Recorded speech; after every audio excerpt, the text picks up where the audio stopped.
John Wingless, say this is a little hello to you, and it was great having you over here. I really enjoyed your visit, enjoyed the way you judged pigeons, and enjoyed what you had to say about birds.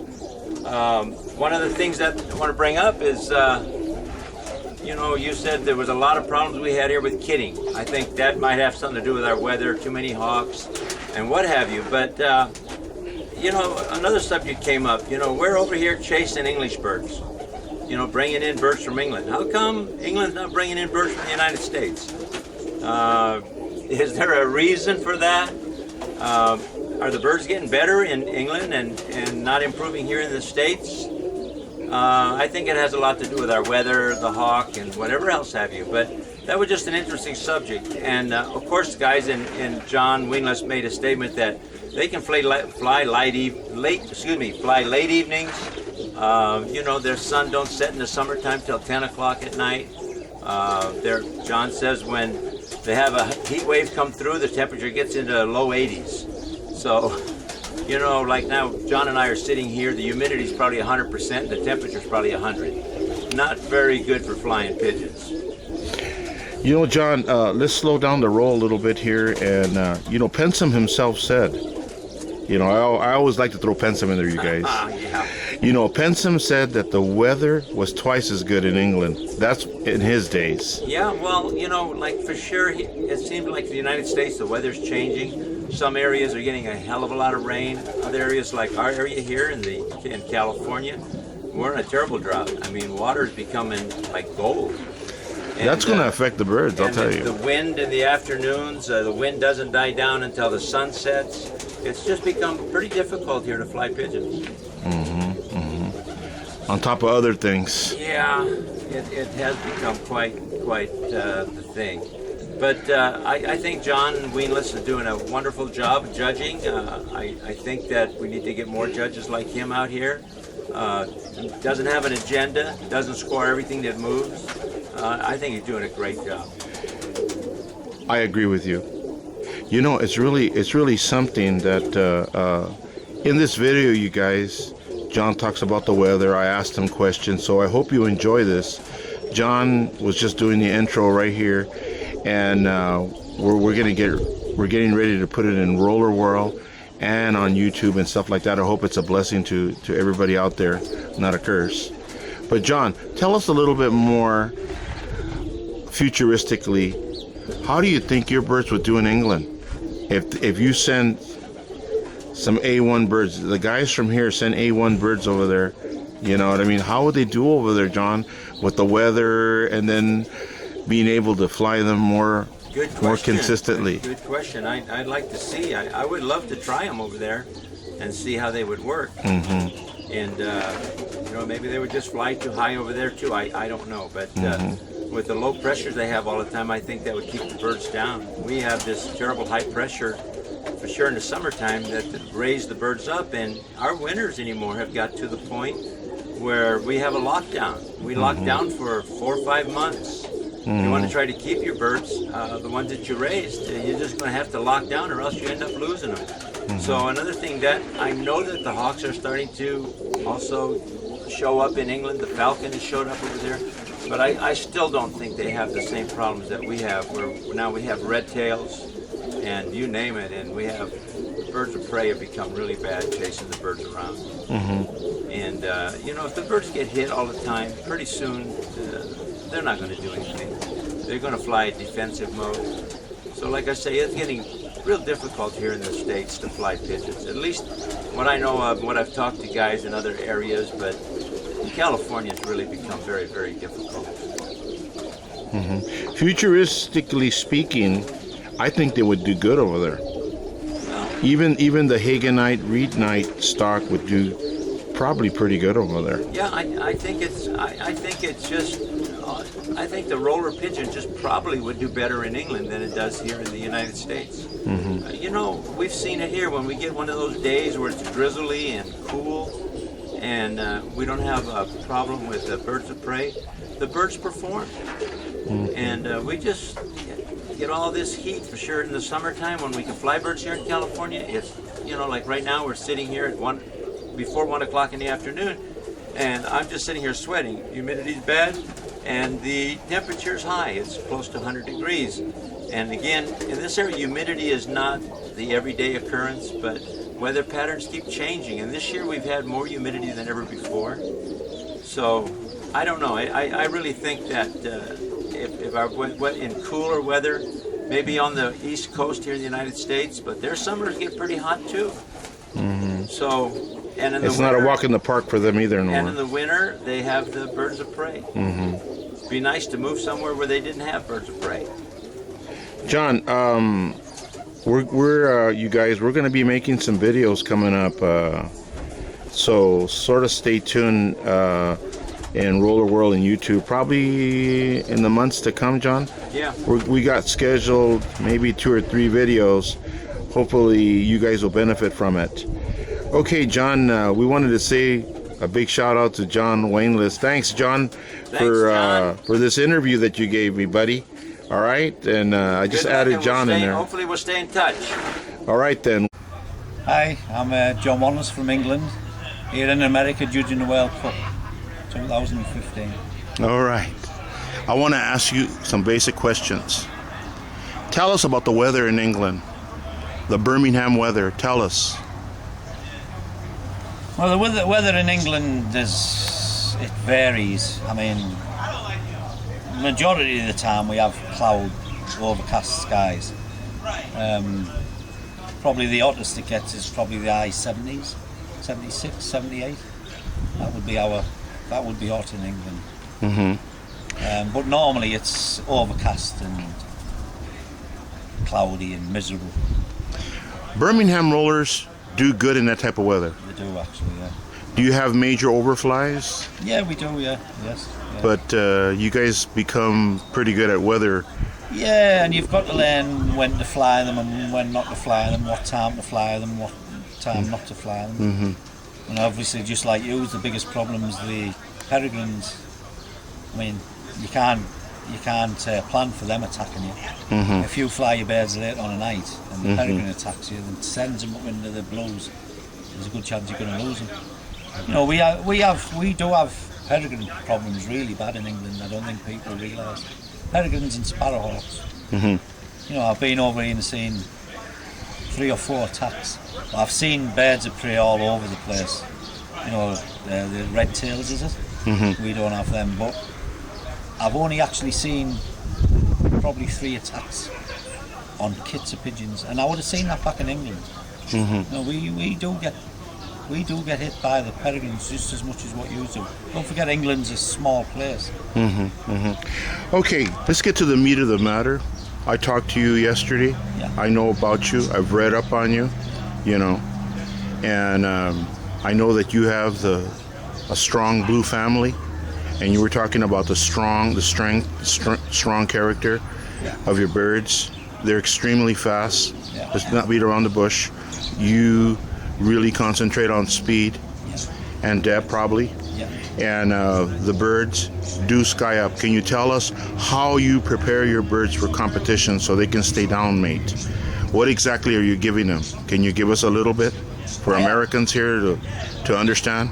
I have 2 ways of doing it. I either keep them in and feed them quite heavy on peas, maple peas, and I just feed them on maple peas and nothing else. Well, that generally takes me a few days, 4 or 5 days, to get them to come down a little bit. I actually starve them on peas. By that I mean I keep them really hungry, but I still only give them peas, nothing else. And at first they're all crap. But after a few days of flying just on peas, they start getting used to them. And I've had some really good shows out of just feeding them on peas, and I can keep the height down. But then again, there's another way I can do it and feed them on a high carb mix. But then I've got to starve them, and I think the more you starve them, you know, I've got to keep them really hungry on a carb, and I think it takes the quality out of the roll of them a little bit.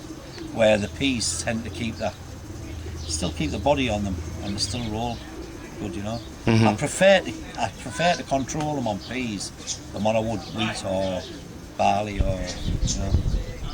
But I can actually control them better on barley.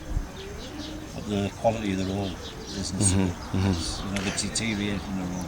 So the reason why I'm asking this question, because some of the better spinning families seem to sky up. I know you're going to hear somebody say, well, my birds don't sky up and they roll like lightning. Well, I don't believe they do. You know, I don't believe it either. You catch them going up and I think all good, strong rollers all like to fly high. And everybody who flies top quality rollers, especially, certainly in the area where I live, and that's where most of the top quality rollers I've seen are, all have problems with the birds lifting. I used to think it was because we live close to the sea, but it's not that. It's the family of pigeons, because they're all tight, hard, fast. They like to go up. You know, I've seen family of birds in England that what I call slow, soft rollers, and they never go high. Very rare. And one family of them live in my town. Are they blues or different colors? Because we were talking about that, how the colours, lighter actually, colors stay down and the darkers go up. You know, that's right. been written in history, but since you mentioned it, because it seems to me you're a straight shooter. Yeah. And I want to get you in here, you know. I've got nothing to lie about them, and you're right. Most of the soft, what I call the soft rollers, are the families of birds who have all different types, of all different colours, and they seem to stay low, but they don't roll hard. The hard rollers are the blue checks, the blacks, you know, the type of pigeon. Like what you have. Yeah, they like to. Like- and lots of people in my area, in Midlands, all have the same type of pigeon. Yeah, Vanderbilt says you don't have no red checkers or tortoiseshells. Basically, blue checkers and blacks and marks and stuff like that. The only difference in England compared to Wales, ours all have white on them. You know, we have like blue check flighties or blue check balls and badges, where you guys here have lots of selfs. Any good?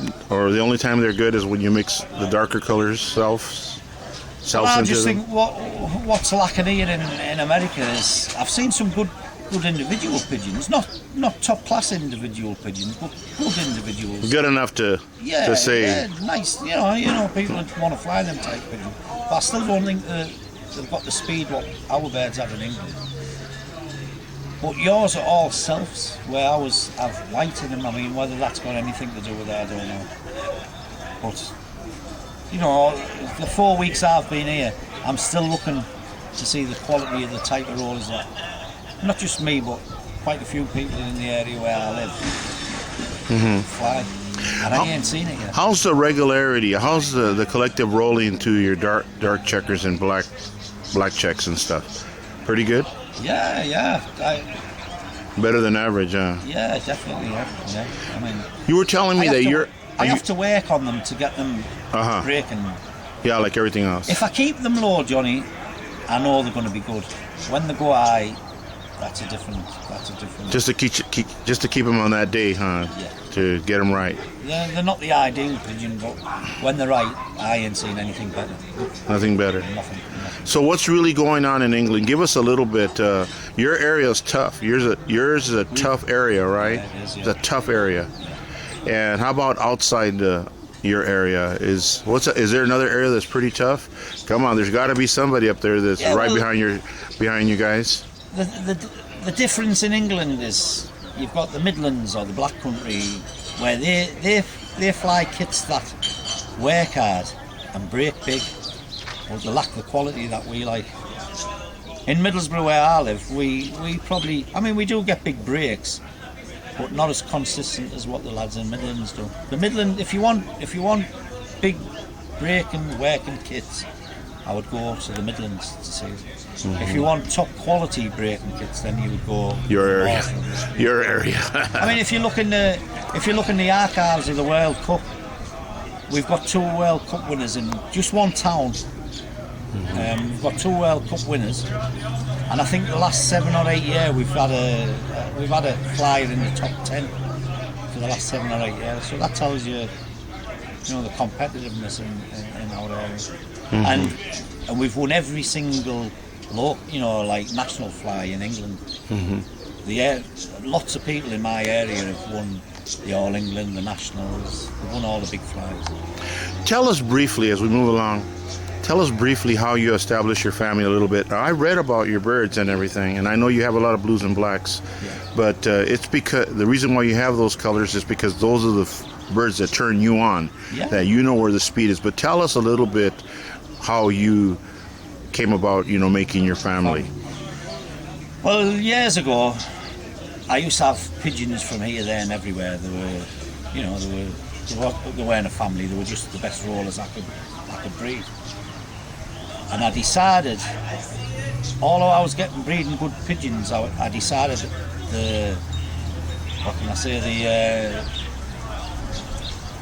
I wasn't breeding enough good pigeons. So I decided I'd try and breed a family.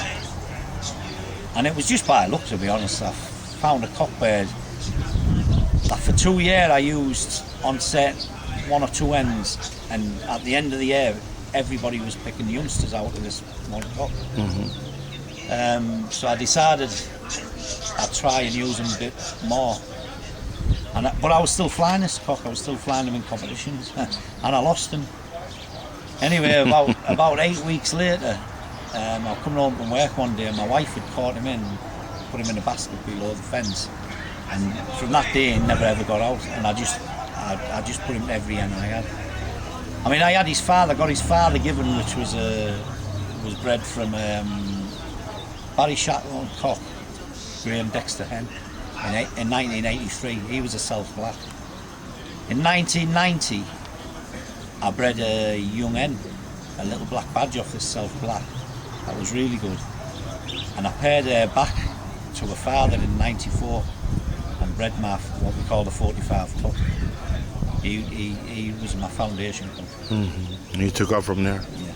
But he was actually bred off a father and daughter mate. From what I read, there's a few fellas that have got birds from you, and they're doing real well too. Yeah, there is. Yeah. I mean, most people who have give birds to us, sold a few birds to, have all won major national flags. Yeah. We were talking about, let's move it around a little bit. We were talking yesterday about how many generations can you go in breeding and line breeding before you say, okay, man, my line is cooked. I gotta try something new. I gotta, bring something in. Maybe not a whole bunch of birds, maybe 1 or 2. Okay, how many generations? Can you explain again how you would go about doing it, or how you're going to go about doing it?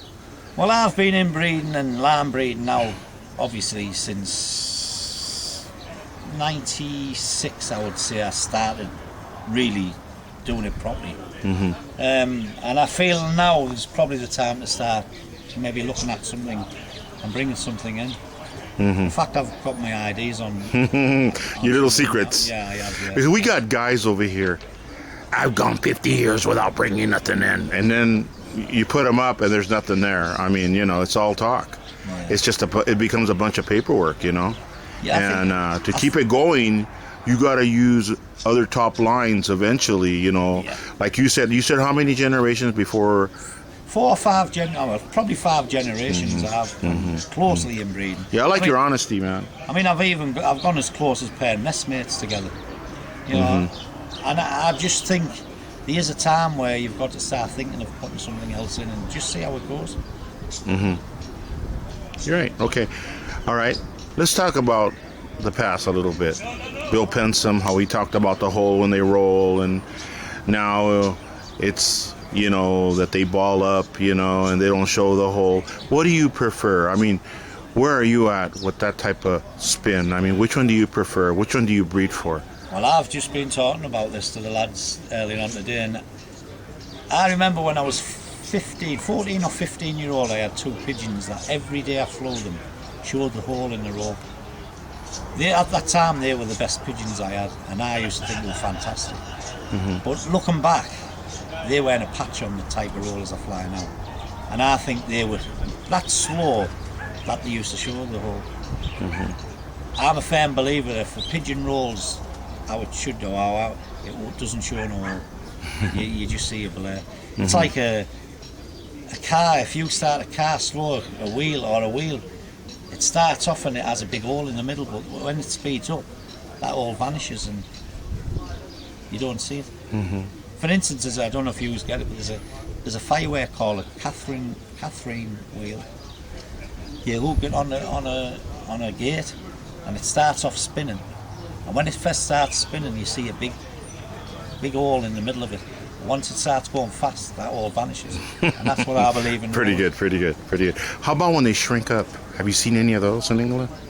And especially in your area, you know, where bursts where they start rolling, it just seems like they're like the ball is getting smaller. Have you seen those? Or it's fantasy land time? I wouldn't like to say it, John. I mean, come on. Nothing. I've seen unbelievable fast pigeons, but I just look at the pigeon and just see that little blare. I don't see anything else. You don't see anything, just a single unit coming down. Well, what I would like to say is, I mean, I know a lot of guys here look for the wing positions and things like that, and that's something in England that we never look at.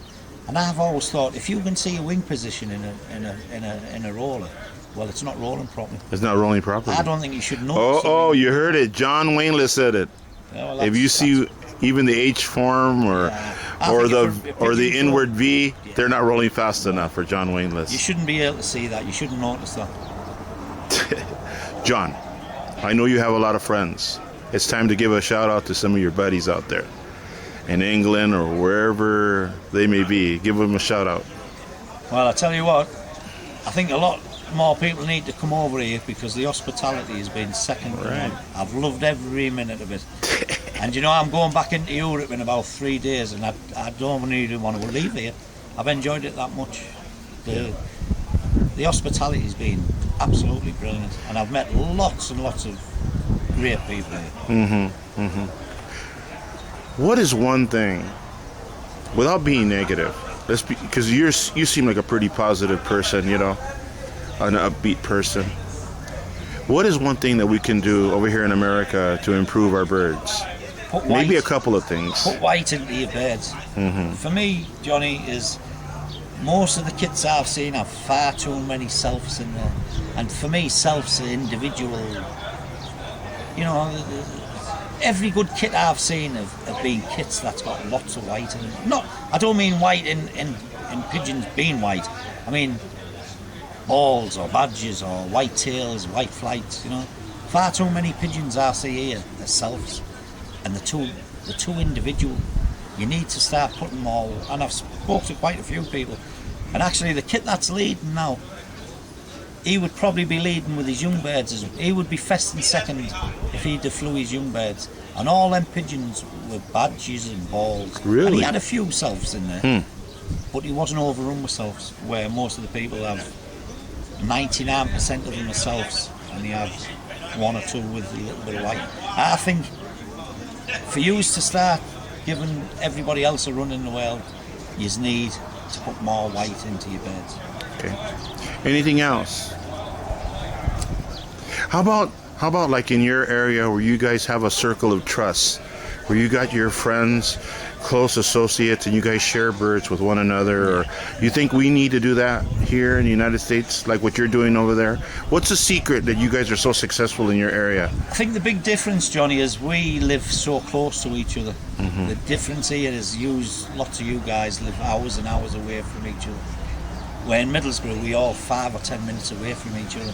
And you guys share good birds. Yeah, we all close. We keep in touch with each other. We do help each other out as much as we can. And I see a little bit of that here. Okay. But probably not as much as we're starting to. Yeah, I've noticed that.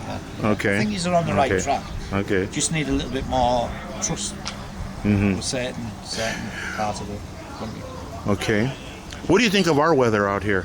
I really don't think it's Birmingham weather, but what do you think so far? I mean, pertaining to the United States of America, I mean... Well, I've travelled all over the world. I mean, States. what do you think of our weather here? I mean... It's not ideal for flying. It's not ideal for flying, huh? It's similar to South Africa.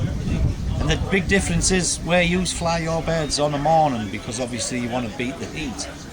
We fly our birds in England on the evening when it's cooling down. The odd few people do fly on the morning, but most of you guys have to fly on the morning to beat the heat. I mean, Saturday night there's a bit of a breeze, but it's still warm. It's still awesome. Pretty good, pretty good. Something else I want to ask you that we talked about yesterday.